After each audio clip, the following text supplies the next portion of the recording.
Even after repeated failed attempts, market could not breach the previous swing high and constantly felt the selling pressure on the higher levels. और आज के session में TCS ने earning season की शुरुआत की weaker then expected result post करके, जिससे मार्केट के सेंटिमेंट थोड़ा और बिगड़ गया और निफ्टी 50 फिर से अपने रेंज के लोअर बैंड की तरफ चला गया। आइए जानते हैं कैसा रहा यह हफ्ता। स्वागत है आपका वीकली मार्केट अपडेट्स में। मैं हूं शौर्य Khadgawat. On global front, tariff tensions have resurfaced again as President Trump has issued letters to 21 countries, slapping them with tariff up to 50%.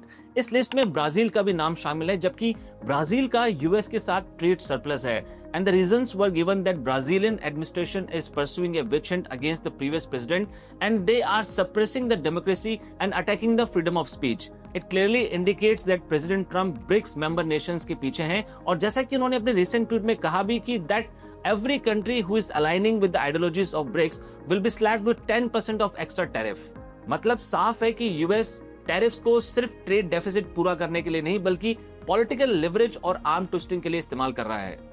In another major global development, Nvidia has crossed the market cap of $4 trillion and has become the first ever company to reach that mark. To put this in perspective, now the market cap of Nvidia is larger than the market cap of every country except the top 5 economies of the world.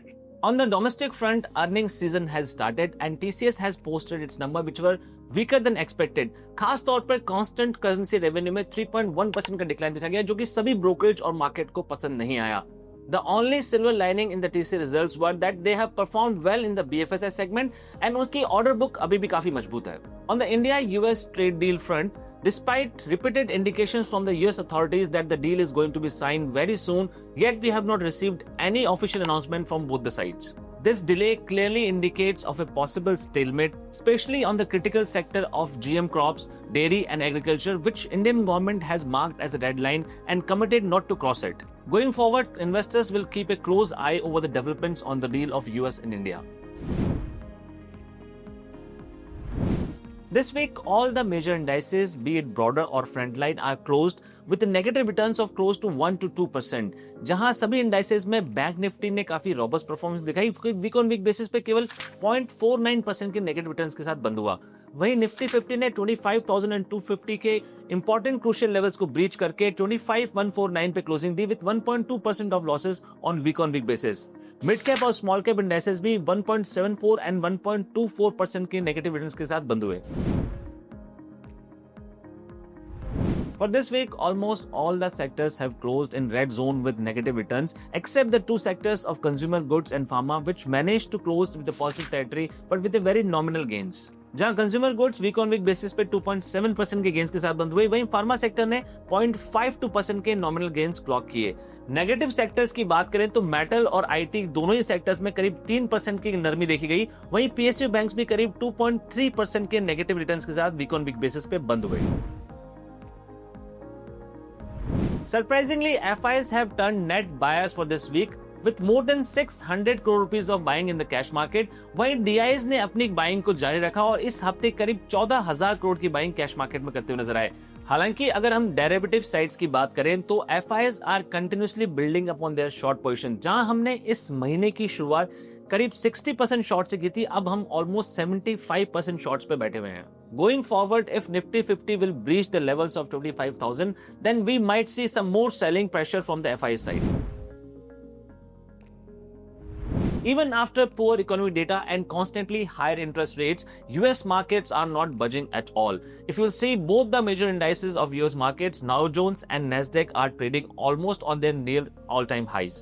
जहां पिछले हफ्ते Nasdaq ने knew all time high create किया और इस हफ्ते flat note पे positive बायस के साथ बंद हुआ। वहीं डाउ जोन्स भी ऑलमोस्ट अपने ऑल टाइम हाई के आसपास से ट्रेड करता हुआ पाया गया और इस हफ्ते फ्लैट नोट पे ही बंद हुआ। In commodities, silver have clearly outperformed gold this week with more than 3% of gains on week basis. साथ ही सिल्वर ने अपने प्रीवियस स्विंग हाई 1,09,700 रुपए के लेवल्स को क्रॉस किया और करीब 1,11,000 लेवल प्लस पे काम करता हुआ देखा गया। For this week, gold has also gained its momentum after the trade concerns have resurfaced, but still it has closed on a flat note with a positive bias. Brent crude इस हफ्ते भी $69.7 पे ट्रेड करता हुआ देखा गया। Even after the supply has been increased by the OPEC countries, the prices of Brent crude has not fallen much. The promoters of the VIP company are reportedly in advanced talks to sell their stake in the company, and multiple PE firms are eyeing to buy their stake. With this news, the stock price of the company has surged to 3% in today's session. In a significant relief to BookMyShow and PY Inox, the Mumbai High Court have ruled in their favor and allowed them to charge convenience fees on their online ticket booking. The shares of Glenmark Pharma have surged to 20% in today's session after the announcement of its US arm, Incus Glenmark Innovation, signed an exclusive licensing agreement with global pharmaceutical giant AbbVie for an investigational cancer drug. इस deal से Glenmark को milestone payments और global reach का फायदा मिलेगा. On IPO front, the stocks of Crizac has been listed on the indices on Wednesday with almost 14% of premium, and even after that the stock has rallied more than 20%, which has given 45% of staggering return to the investors in just 3 days, marking a solid debut on the market. This is it for this week. We'll come up with more information next week. Till that time, stay tuned with us. Thank you so much. Jai Hind.